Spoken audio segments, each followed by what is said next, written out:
First of all, I would like to thank all of you to be as courageous as you are to attend from session or our session, because I know sports is always it can let's say make people a little feel uncomfortable. Uh, but I would challenge you, every or at least all the people working on Montessori, get a little bit comfortable with being uncomfortable. So today, as Boyd mentioned, we'll go over. I'll briefly go over, let's say, the context of Montessori Sports. The really recent introduction. I believe most of you are already familiar with Montessori Sports. Are there people here that are not familiar with Montessori Sports? Okay, there's still a few, so then I'll give a very fast overview of where it came from. And then I'll show you a lot of examples, because in the end, we only thrive by schools and teachers that are working directly with children, for us to be able to show what it looks like. Because that's often the question. The main question is, but how does it look like? How does it work in school? And moreover, how is it different from existing programs? So today we'll I thought we had an hour, but I saw on the schedule we had an hour and 15 minutes. So I was cheering this morning.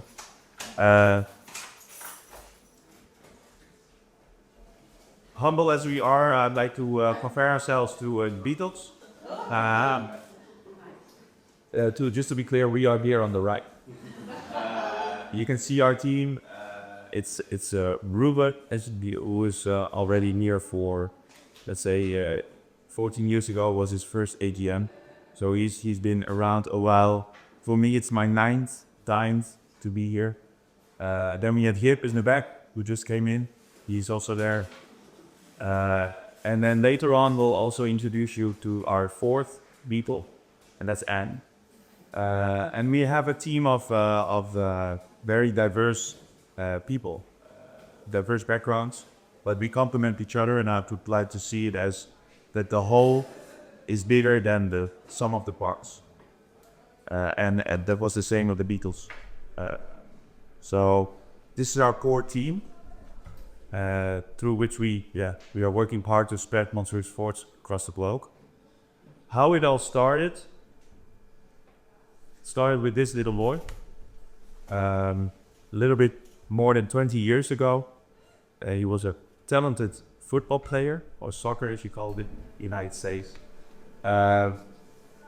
He eventually took on a professional career, where I have a background as a professional coach in soccer, together with Ruben and Yip. Actually, Yip played together with this boy in the academy here, in professional academy here in the Netherlands. And eventually he took on a career in, let's say, a professional field. In football, he still plays on a first level, let's say first division of Holland. And his name is James, and his last name is Lawrence. And it's the son, as you can see him, the son of Lynn Lawrence, the CEO of AMI. So because of this relationship with us being the coach of James, we started a conversation with Lynn about Montessori. Back then we didn't know anything about Montessori, but it made us, we took on a journey and first implementing Montessori as part of a football academy, and now 10 years later it evolved into something what we call now Montessori Sports. Initially bringing sports to the Montessori community, because we see a big need, a necessity for more attention paid on gross motor skill development in the first place. Seeing sports as a developmental tool. For example, I'll briefly talk about competition as well. In the second planning of development, how competition can be a developmental tool rather than a destructive tool. And we'll talk more about development of hormones, so the difference between boys and girls, and what the influence is on the sports environment. A really interesting topic. She's also a hormone therapist, so she'll talk more about it later. And that's specifically something for the third plane, though. So actually, just sports can be applied to all planes of development if we take, of course, the needs and characteristics of every child in that lane into consideration. Because that's often what we know from a source background. That's often assumed for Skip, what is this? yeah. Now we in 2018 we officially signed a strategic partnership with AMI. And at the beginning of the ADM, Lid already explained the plans and the pillars of the strategic plan of AMI. And how we contribute to it is in those two goals. So the first goal is to increase the range and accessibility of AMI education. We did this by creating a 40-hour course, aiming for Montessori guides that want to pay more that want to enrich their environment with gross motor skills and want to enrich their environment with sports at the point of interest. And at the other hand, we're also reaching out to a new audience. So we see a lot of PE teachers working in Montessori schools that we can empower to implement Montessori principles in their work. And at the other hand, we're also seeing sports coaches that want to take on a more Montessori approach in their work. So we're also reaching out to a new audience. Lastly, we are setting up a Montessori Sports Fund with the goal, so collaboratively with AMI, with the goal to make our programs available for children and families in need. Because that is often, if we look from a global perspective, that's often a group of people that lack education, but there's a huge interest in sports and movement. So if we could use sports then to bring Montessori education to those people, then we're doing a great job, I think. And that's also the main purpose of the Montessori Sports Fund. Now, what we have achieved so far, I heard Ling mentioning last year we did 1,500 people. I have to say that was 1,500 people in the past 5 years. So just to put it in perspective, so we have more than 1,500 people on our course from AC1 DJ companies. And that's only numbers. Of course, it's about quality, and it's about if people think they get something from our training. And luckily, they all say they became a better teacher through our course. Now, but who are the people on our course? Because we keep track of that. We really value the data in this. 1 in 3 people on our course are Montessori-fied. I would say 1 in 3 is also sports related, so it's either PE teacher or sports coach. We have school administrators, 10% around 10% school administrators. We have a group of around 40 AMI trainers on our course. If you are an AMI trainer, you're also very welcome to participate in our course for free. So that's something we offer to AMI trainers. And we also have regular teachers on the course, so and we have parents, I have to say. We also have parents on the course. Now, 2 in 3 works, they work with the ages 3 to 6 and 6 to 12. I think this is a kind of a good reflection of how the different age groups are represented in the Montessori community. We have some people they work with elderly. We have 50%, a little bit more than 50%, is working in 0 to 3. 10% is working with adolescents. And then there's it's a small group that works with elderly. Now, 55% has an AMI degree, so either a certificate or a diploma course, before they take on a Montessori Sports Fundamentals course. So that's interesting because 45% they don't have any credentials yet. So that makes it interesting, of course, for AMI, because we're reaching out to a new audience, and this might be interesting to track how many people are doing an AMI course because of the Montessori Sports Fundamentals course. Because this is maybe their first way into the world of API.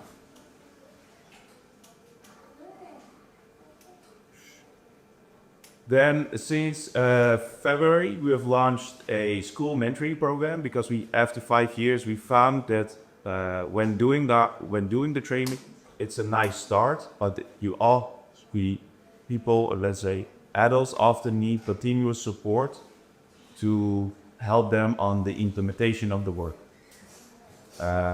Because as we know, Montessori teachers in general are very busy, and then to take on something additional to their work, it needs some continuous support. So that's why we offer a school mentoring program, which, apart from training the teachers, also offers monthly calls to keep on supporting the school and the coordinator in that school. So we ask the school to have at least one person to be the contact person for Montessori Sports. Since then, there's now 14 schools participating in this program from different parts of the world. We have Oudejans and Arunya from India. We have Newberry House from South Africa. We have Montessori School Mela from Switzerland. Westside Montessori School from Canada. Bamboo Montessori from Brazil. Noordwijs and Escuela del Alba from Argentina. Austin Concert Schools and Catholic Sport College from the United States. Eduard Dietrich Schule from Germany. Barcelona Montessori School from Barcelona, Spain. And L'École Montessori Capin from France. Now, what we are working on together with AMI as well is we're doing a lot of research, and especially within the literature of Maria Montessori. There's a separate section on the AMI website, which you can find all the quotes that are done by Maria Montessori on movement and sports. So there's a separate section here. And of course, this is one of the first things we initiated, because we really need to know in depth, and that's also what you will learn in the training, but you really know in depth what Maria Montessori already envisioned with sports. So I want to take out one quote, which is still really relevant today. And it's this quote. She did it more than 80 years ago. It's from one of her lectures in India. And it's like this. It's observed today that children's movements are in general less developed than in previous generations. This is to be overcome by forcing the child to do gymnastics, and at a later stage to give him opportunities for sport. So she mentioned this already 80 years ago, more than 80 years ago. And we can ask ourselves, she stresses here the urgency for the development of movement, because she mentioned, in general, less developed than previous generations. Now, you can ask yourself, what have we learned from it? Actually nothing, because if you look at the top right corner, we have adopted the so-called sedentary lifestyle nowadays, where we can do everything from sitting in our chair. Even the World Health Organization has stated that physical inactivity nowadays is the global threat to human health. And if we would go on like this in 2030, 1 in 3 children will be obese by the age of 6. So there's a huge urgency to promote movement. And luckily, Montessori education from all educational philosophies is already a philosophy with the most movement present. However, we think there can be more attention paid to gross motor skill development in the first plane, sports seen as a tool for social skills in the second plane, and for personality discovery in the third plane. At the other hand, we see an increasing interest in sports. Everyone watches a sports match now and then. So why not tapping into this interest and use sport as what we call a key to educate the human potential. And it's really, really important to say a key, because it's not the key. Maybe for us it is, but we know that sport can be a key for a child to develop their full potential. Either as a tool to develop your body, but also as a point of interest. I'll explain more later. Now, to show you how it looks like, how it can work, we always take this as point of departure. You as Montessorians probably know the place of development. And they are the basics for how to prepare ourselves as adults and how to prepare the empire. And the same applies to sports. For this, I'm in touch with a school leader. Her name is Moira Stramonis. She operates a small school in Italy. And we had a day-to-day conversation because she always challenges us to think about sports. And she always asks us, or she has these very interesting statements. And I want to share some of her statements with you. So, for example, she says, we don't do sports in the first plane of development. we don't do sports in the first plane of development. And maybe I quoted sports, because maybe sports is not the right, or at least it causes some confusion. Because sports is often seen as something, of course, we can do it 6 to 12. But what does it look like in 0 to 3 and 3 to 6? I just explained that we think sports should be the point of departure, or it should be, let's say, the purpose. Because there's so many people interested in sports. But maybe in the first plane of development, we should look at it as movement and gross motor skills.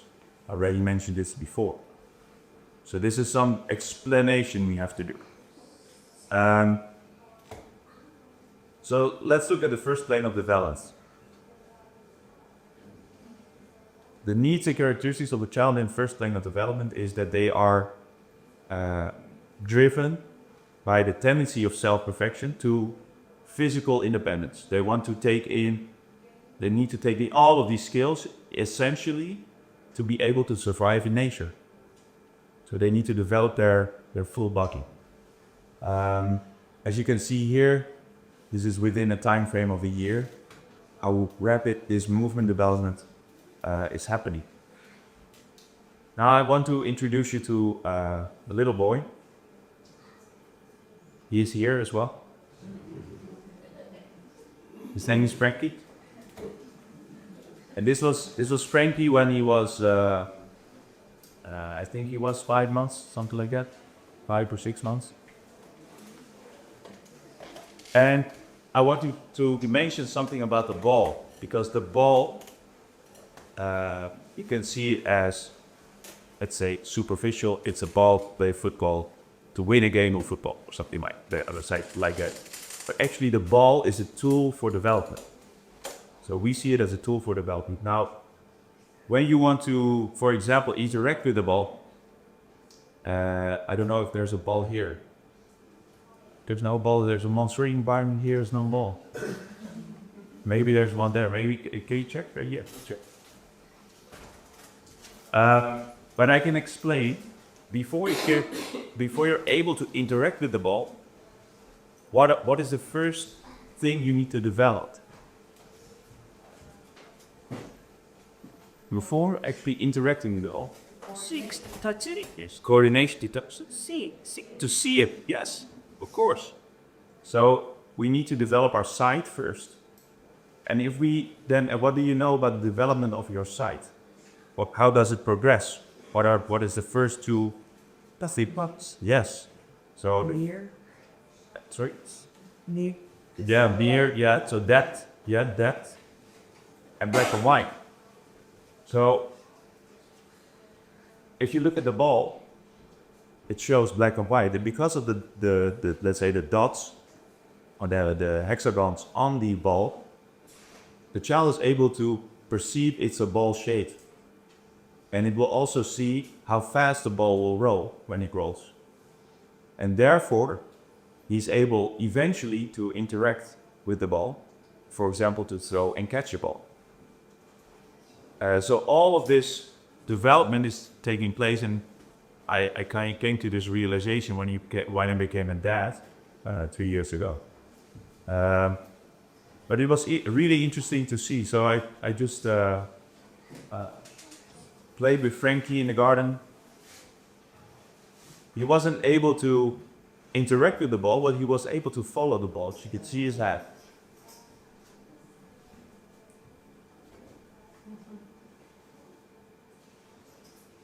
And again, the ball is a development for, or is a tool for development. Here he's a little older, he can sit up straight, or he's trying.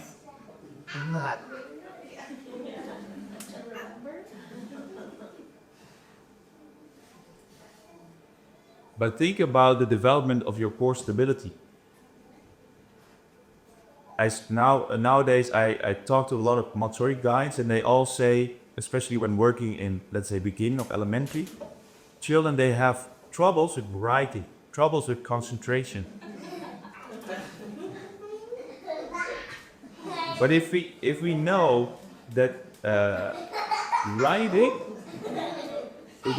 writing and concentration is related to the strength of your core stability, and if we know that, okay, we suffered from, as a, let's say, global society, we suffered from pandemic, where children were bound to be inside a lot, yeah, maybe there's a relationship there.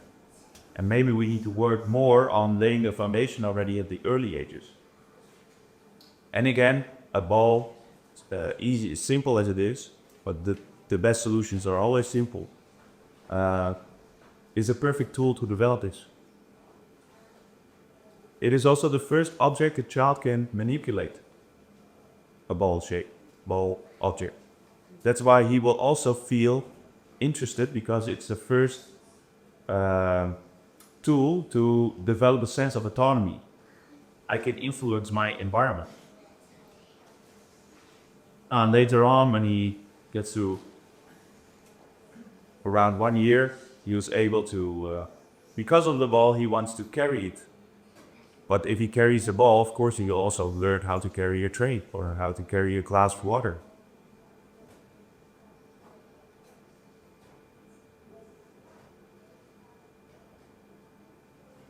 And again, it's not only everything with a ball. There's also plenty of activities we can provide as part of an environment for, let's say, 0 to 3 and 3 to 6. At this moment, he's 3 years old, so you could say 0 to 3, you can already do a lot. Did you know that grip strength is also one of the indicators nowadays? Research shows grip strength is indicator for longevity. So how long you live. And that probably the hypothesis is that it has to do with that we are 99% similar to apes. And when you're not able to keep yourself up anymore, yeah, then your brain says, okay, well then it doesn't make sense to stay alive. So there's really interesting research about that coming up now. How many children do know how to do a somersault? But is it shown to them? That's what you can ask yourself, of course. Is it shown? Are they exposed to these activities? Because as we know, they need to see the activities first before they can do it. And they all want to do it themselves. But if they don't know what to do or how to do it. This is actually one of the latest materials we are now developing together with Nienhuis.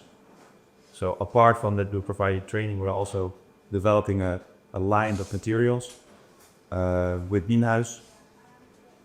And this is, yeah, I can see this working in every 0 to 3 or 3 to 6 environment. You don't need a lot of space.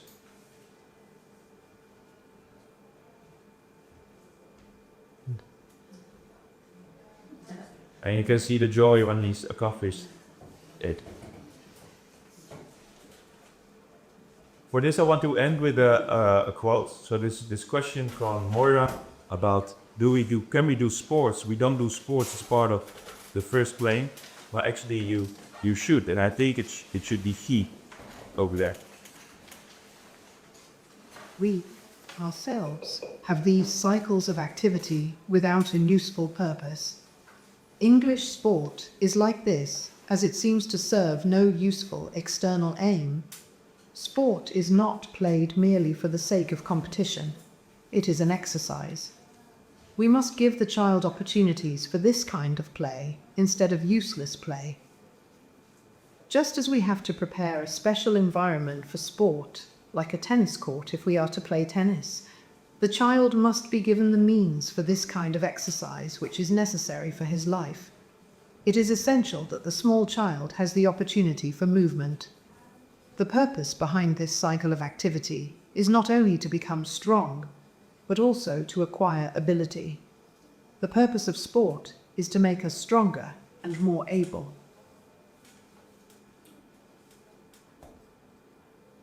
There we have Moira again. We don't have enough space to provide sports activities in our school. We don't have enough space to provide sports activities in our school. That's often something we hear a lot as well. Okay, but how should we arrange a space for sports activity? We don't have a big playground. Actually, I would say it can be an advantage if you don't have a lot of space. Specifically for the first play. Second play needs something different because they need a lot of running, a lot of challenging physically. They want to challenge themselves, so then you need bigger spaces. But then you can also think of how to cooperate maybe with some local sports clubs in your area, because they need to be connected to the wider community. Because of time, I'll go through this a little quicker. I want to show you some examples of how you can prepare an environment. This is a small school in Geneva, Switzerland. The guide is 3 to 6 AMI trained, and she also took our training last year. And this is just part of the work sign, so it can be an extension of the environment where children are able to choose freely to do this activity. Then often the question I get as well, but if I provide this as part of the environment, all of the children will want to do this all of the time. Well, I would challenge you to be patient, trust the child, and just trust the child that he will take in what he needs when he needs it. And of course, if there's something new, it's always children will want to do it. But we have to be patient and trust the child in the normalization of this environment.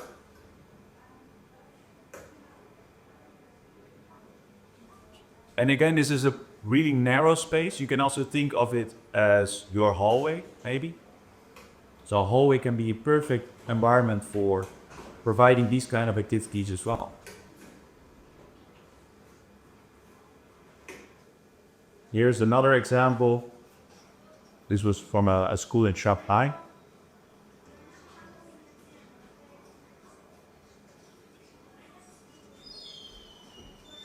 This is a school from South Africa. They're preparing actually a shelf for sports. We did a course last year in Cape Town where we had more than 30 participants and we had wonderful environments where you don't need a lot of materials. You don't need to have, Chris is not here from Niehuis, but you don't need to have like a full set of Niehuis materials. You can also use chalk, for example, how to prepare your environment rather than hooks. So again, it doesn't have to cost a lot. It's just shifting your mindset of what is possible. This is another example of the same school in Cape Town. And they have the luxury that they have easy outdoor access from every 3 to 6 classroom. And what I mentioned before, sports can be a point of interest as well. And it can tie in the other areas, again in the primary level.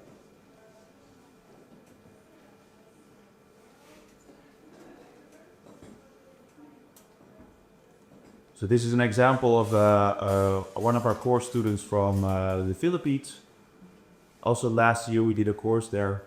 And they basically enrich their indoor materials with additional sports materials.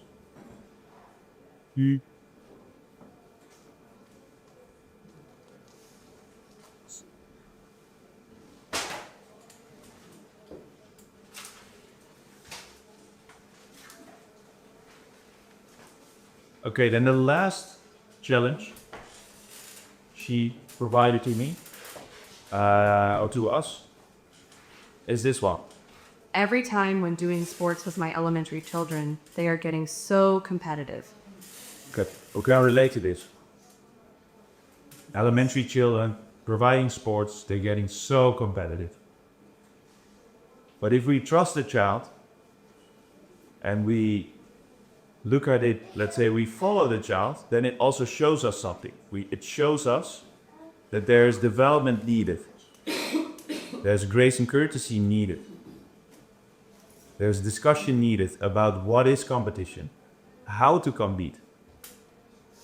We as Montessori Sports, we like to see competition as overcoming an obstacle, either for yourself or collaborative. So it's not so much about the result of a game as it is about the challenge children will want, and they want to challenge each other. Specifically in the 6 to 12 environment, I mean in first plane it's all individual. So they want to improve themselves every day. They want to be better every day. So they are driven by a tendency of self-perfection, competing with themselves. But in 6 to 12, they're getting more social. So they will also want to compare themselves with others, or let's say benchmark. But this can easily go into a very negative, environment. Well, as we learn how to, as adults, how to facilitate, let's say, how to facilitate an environment where there can be healthy competition. I'll give you some examples. 2 examples. One is on the left, it's board games. There's competition in, but it's actually seen as entertainment. And the other one is street games or street football. When I was younger, and I think you can relate, I played on the streets all the time. We had mixed ages, we had boys and girls, different levels, and we played a game ourselves. We made teams. It never happened that the teams were uneven.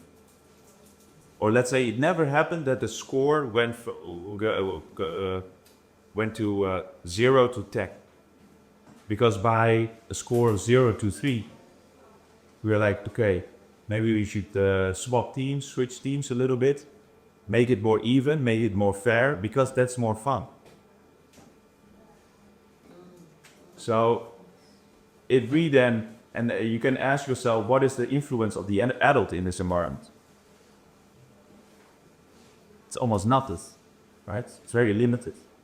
So if we learn as adults how to facilitate an environment like this, we believe that competition then can take on more developmental tool, because winning and losing, for example, or to deal with failure, but also with success, doesn't limit itself to sports. It's also very important skills in life. Nowadays, it's all about resilience. We need to build resilience in children.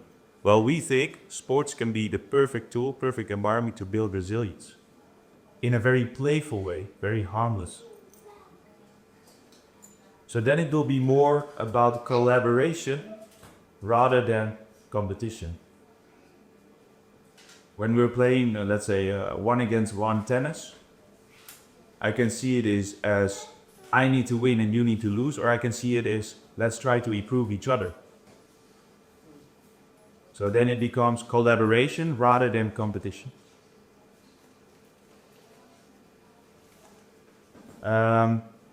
One more example I want to show, and then I'll give the word to Anne. Is this, because this, I was in, again, South Africa. I was in a school, Darun Nai, in the slums of Cape Town. And the head of school took our course. She participated in our course. And the children there in the elementary group, they came to me and they showed me the cricket bat they made themselves. They made this as a group of children because they wanted to play cricket, but they didn't have a cricket bat. So, because cricket is one of the top sports in South Africa. So they created a cricket bat with 3 logos: Nike, Mercedes, Adidas. I don't know why, but it's an interesting combination. And they put their initials, the initials of everyone that collaborated or that worked on the mutual cricket bat they can use in the environment, and therefore they can play cricket together. So you can imagine how this can, on a very deep level, connect to their interest. But also, again, this is also more about collaboration than about competition. Last tip for people working in 6 to 12. Often what I see is that there's a big lack of ownership with that. Because then sports or something is provided, but they don't feel ownership. And then what you get is children get bored or getting distracted. Let them create their own session, because they already have all of these ideas. If it's right, they have already a lot of concrete experience in the first plane of development, which they can use to create their own session. When you provide this, they will go, they're really engaged. And they, again, we have to trust them. They will be very social. They will include everyone. Now, before I introduce Anne, or she can better introduce herself, actually, I want to show you a video that it's actually a commercial, but there's a really deep message in, really beautiful message. It was part of the Super Bowl commercial 10 years ago, but it's still really relevant. And I just want to show this and enjoy. Maybe some of you know this already, but it sets the stage for where Anne will talk about.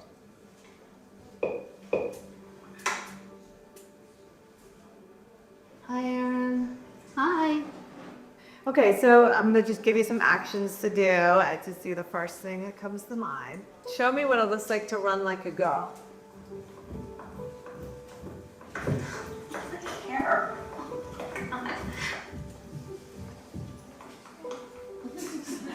Show me what it looks like to fight like a girl. Now throw like a girl. Aww. My name is Dakota and I'm 10 years old. Show me what it looks like to run like a girl.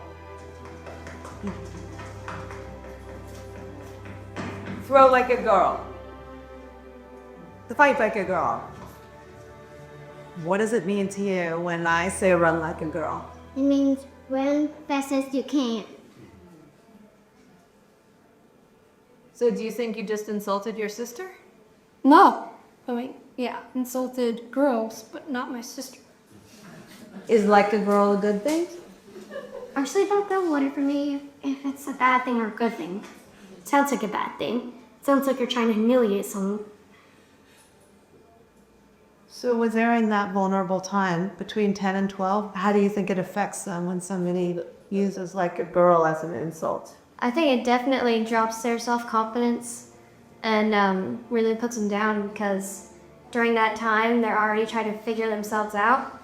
And when somebody says you hit like a girl, it's like, well, what does that mean? Because they think they're a strong person.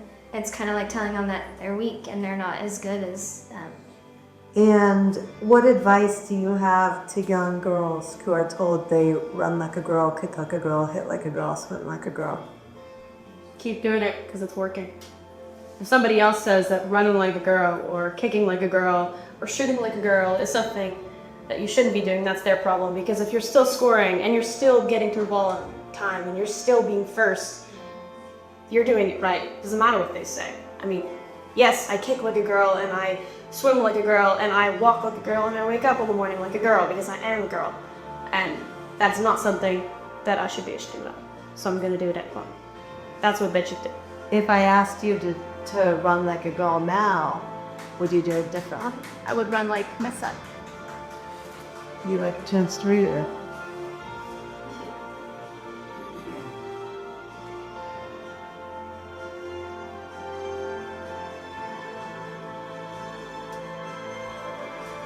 Why can't run like a girl also mean win the race?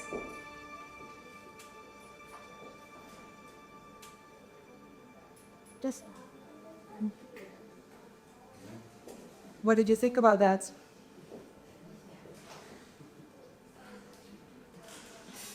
Yeah, very interesting. I'll do a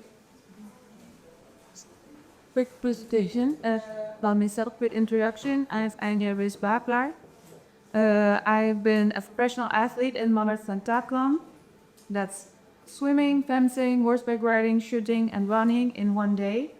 I've been doing a lot of competitions all over the world, lived in different countries. And actually, I was thinking about it this morning. It feels a little bit like the AGM. Because we were always traveling around to a different city to do a competition with the same people, and we meet them at breakfast, we meet them at dinner, and they're like very heavyweights who have done triple time the Olympic Games. And here we have people who are AMI trainers and have training centers and are teachers for 20 years. So it's very nice to meet them at dinner or breakfast. I'm a Montessori Sports team member. I studied economics, but at the end of my athletic career, I came into saw the research that's about women in sports and nutrition and recovery and how we should train as female athletes, and it was very interesting to me. So I started to apply it on myself, and then I started to study hormone therapy to learn more about it. So that's what I do now as well, and I'm also a mom of 2 boys, and it's very nice to see the videos of Frankie doing that as well and trying to stay active as well, giving a good example. So there's big gender gap in science, not only in the science of training and nutrition, sports, also in medicine. And what I think in sports is 2 reasons. Traditionally, sports has been designed for men. It came from the military, but also for fun in the Roman and Greek times. So it was designed for men, and when they started to study it, they started to study the men that were doing it. But nowadays, it's also more the scientific process, because in science, we want to make it simplify things, start to understand very parts of a process to really understand where it comes from. And the male hormones are more stable, whereas the female hormones, like we know, they go more up and down. So it's very difficult to make sense of just a small part. And even if women are in the studies, they usually use only a small part of the menstrual cycle. And that's this part where the hormones are lower, where we are more like men. And then this will be generalized to the whole cycle, which is not the case, of course. Or maybe women are on oral contraceptive and the hormones are very also very stable throughout the whole cycle. And it still does not say anything about us when we are naturally cycling the hormones. So I have a question for you. What do you think of how many studies? There was a study, it's 2020 done. They looked at all the different studies in training and nutrition, and how many studies were done only on women? Can you take a guess? I will less. 6%, yes.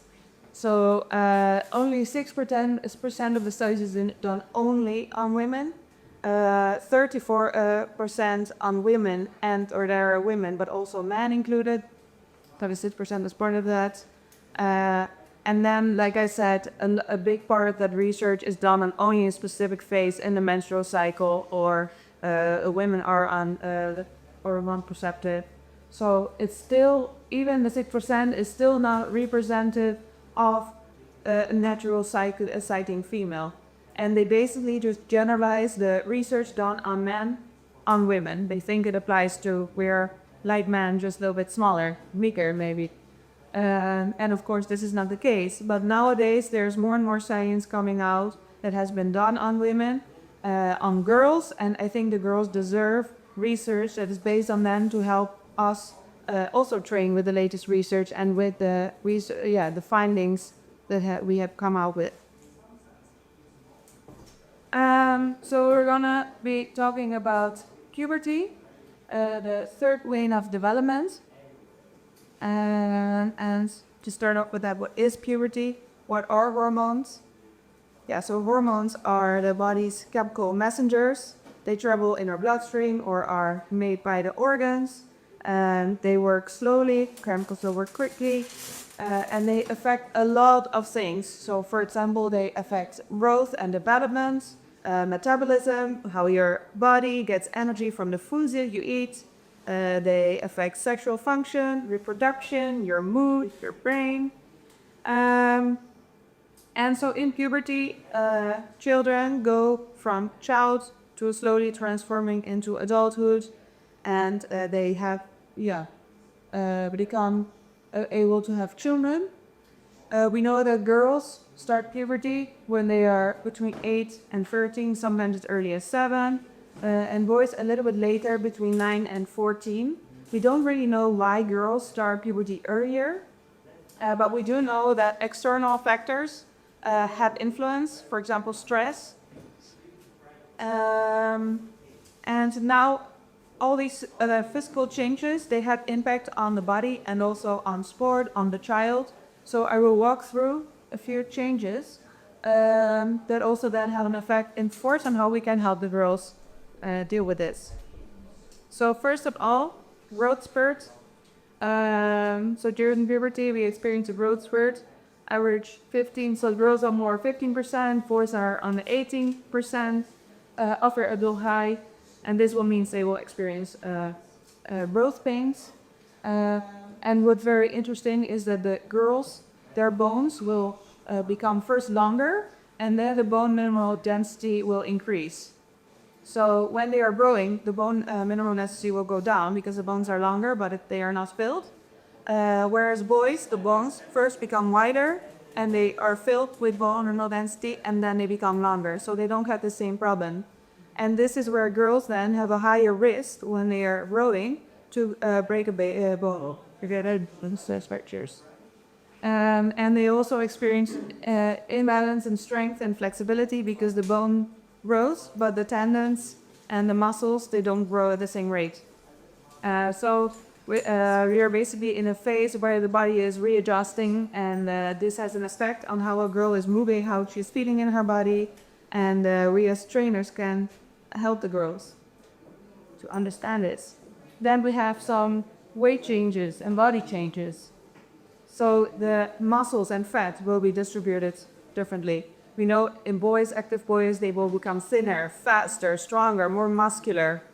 And the girls, when they're training with the boys, they see this and they get wider hips, they get breasts, a little bit more fat, and our gravity center changes. It goes lower, even though the limbs are longer. And so we need to learn to move with this new gravity center, with the new dimensions of our body. And this can feel very awkward, and this can feel for a girl a reason like, oh, I'm not feeling sure anymore. I did this exercises. I was feeling good when it's walking on a balance beam, but now my balance is different. So we become unsure. Then because the hips widen, the Q angle increases, and so the pressure on the knees increases as well. And here we also get a higher risk for injury.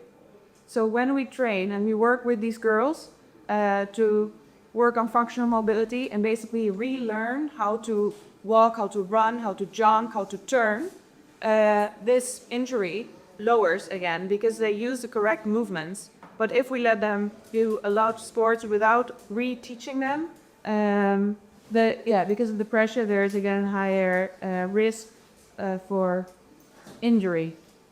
And because of these body changes, we see, especially in sports, but I'm sure also in the schools, that low energy availability is a risk because the girls want to keep up with the boys, and they see that they have these changes. They mainly are used to being fast and being among the quicker ones. Now they become slower, and they think this is changes. And of course also the societal expectations. They start to maybe eat less to prevent these changes. And this can have very serious health implications later on, because if they start to eat less, their body's not getting enough nutrition, they're not making the right hormones, they're maybe not making this right bone mineral density, and even later in life, they will have the effects of this and higher chance of making bones or not the right organic functions because we are depriving ourselves of nutrition. So here it's very important that if we see girls struggling with this and in this temporary phase where we are refinding our balance, that we tell to the girl, this is temporary, very important that you support your body. It will be 8 months, a year, and if you work on the right functional movement and helping this girl learn to work with her body, she will come out of it stronger, more confident, and then can excel again in sports. But if she starts to notice this slowing down in her sport, she becomes slower or like uncomfortable in the body, it's very important to talk about this with the girl, that it's normal and it's temporary. Also cardiovascular, there are differences between boys and girls. So boys, men have larger hearts, larger lungs, and this starts in puberty. So the heart starts to grow, the lungs start to grow. And because of this, of course, they become stronger and faster. And then boys also have more testosterone. This makes sure they have a higher red blood count. And if you have more red blood cells, you also have a higher hemoglobin, iron, and so you can carry more oxygen in the blood.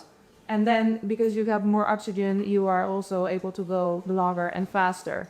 So boys have these physical advantages that for a girl can seem very demotivating than to keep up with the boys. But it's totally normal. And girls, we often see that they can develop anemia. So iron loss because they get their periods, especially if they don't eat enough. This will affect the girls as well. It's important to look at. Cognitive developments. So you see boys, they become very competitive. They might become aggressive, anger.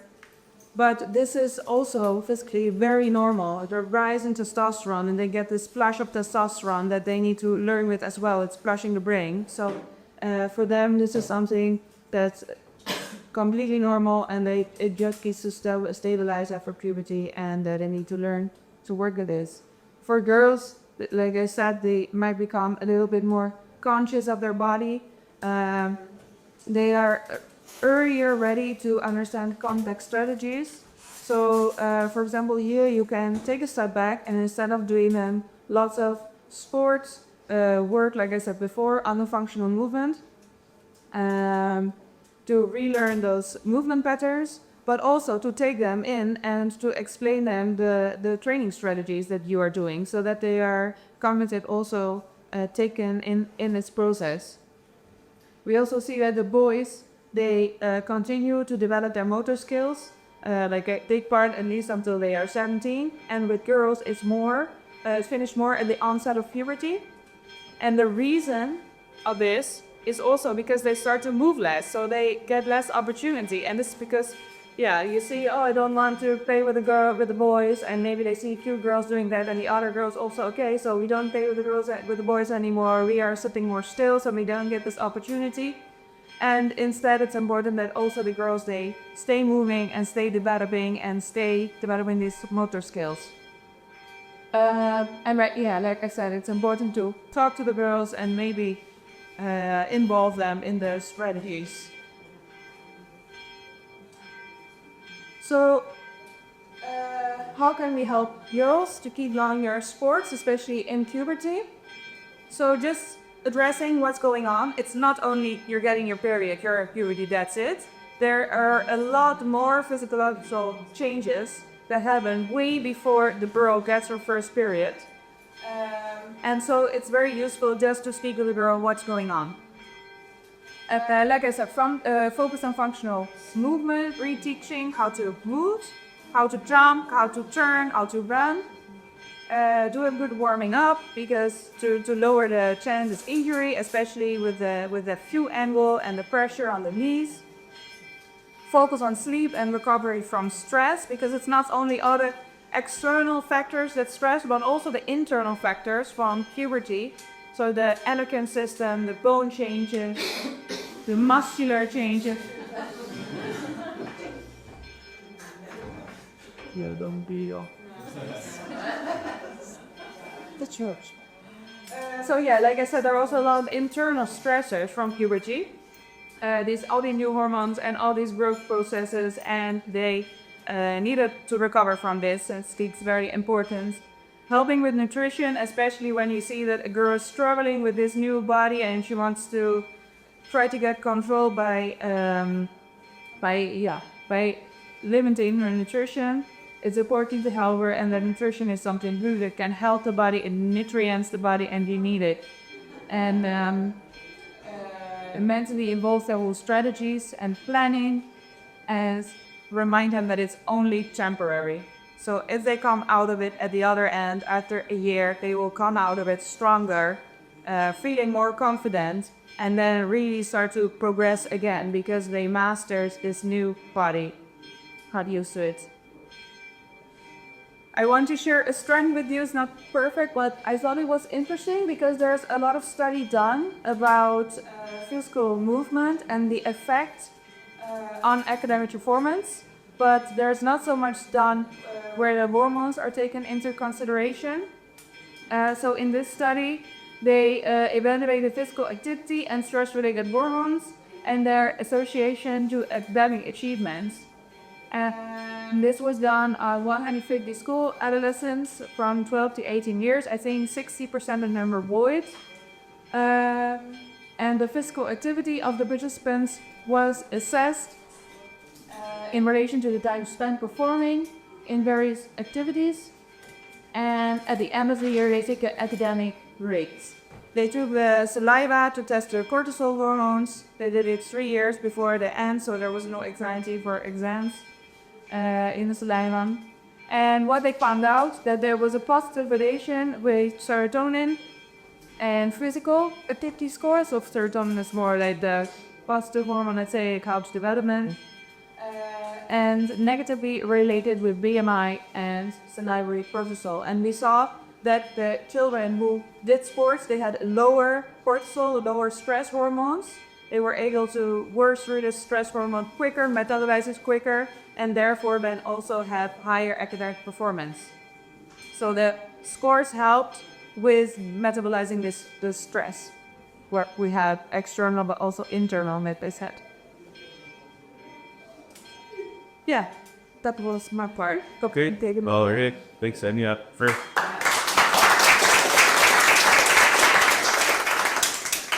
Our fourth beetle, as I mentioned before, usually in the day-to-day work, she is working in the back office, so she's answering all of the emails at the info box and doing a lot of administrational stuff, but I'm sure you will see a lot more from her in the upcoming years. She really added value to the team. It's a topic what we think fit perfectly in Montessori. It stresses the urgency to have a more, let's say, Montessori approach in sports. Because as you see, you need to pay attention to the individual. And again, within those statistics are the difference between boys and girls, but even within the same gender, the individual differences can be huge.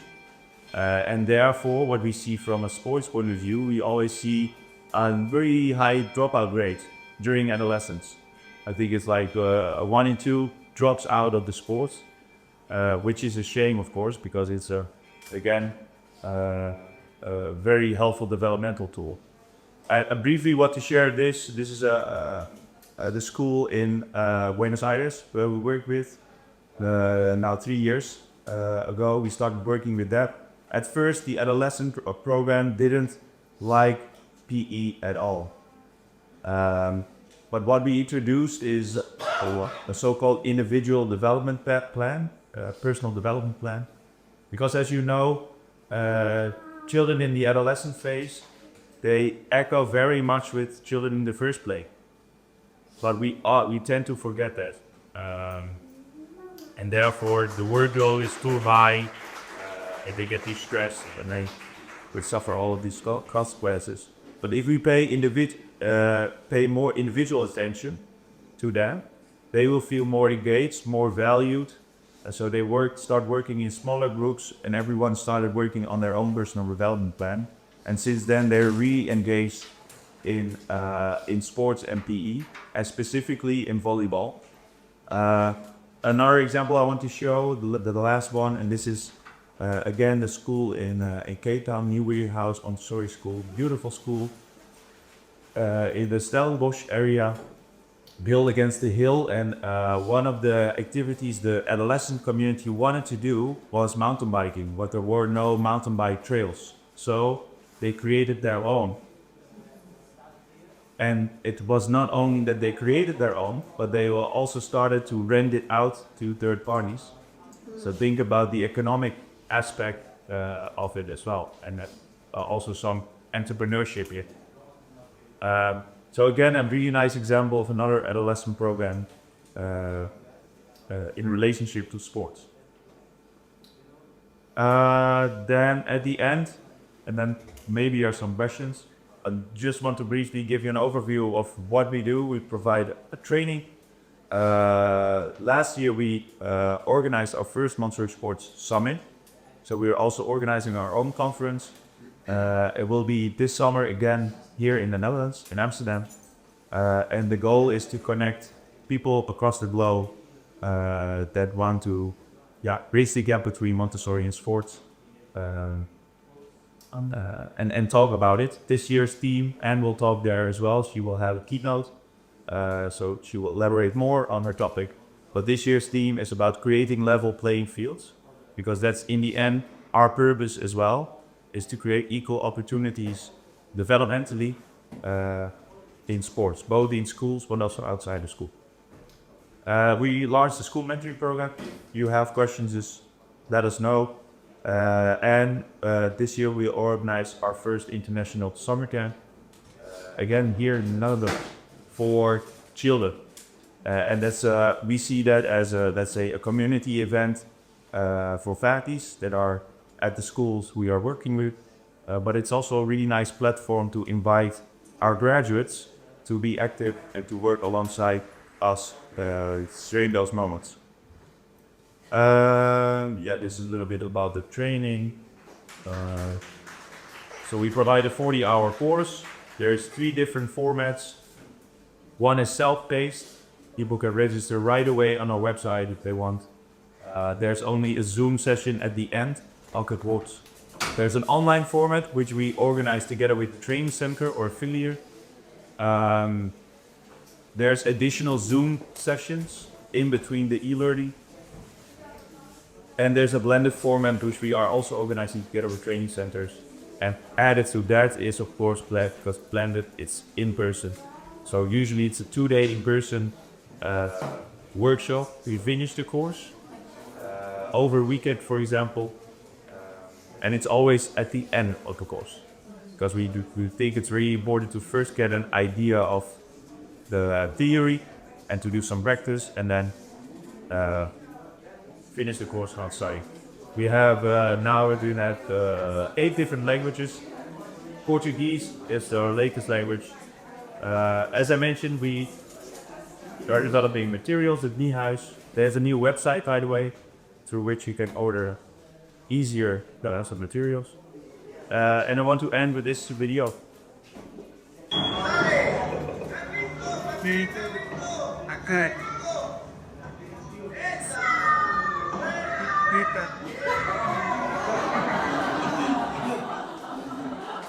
So let's celebrate sports or not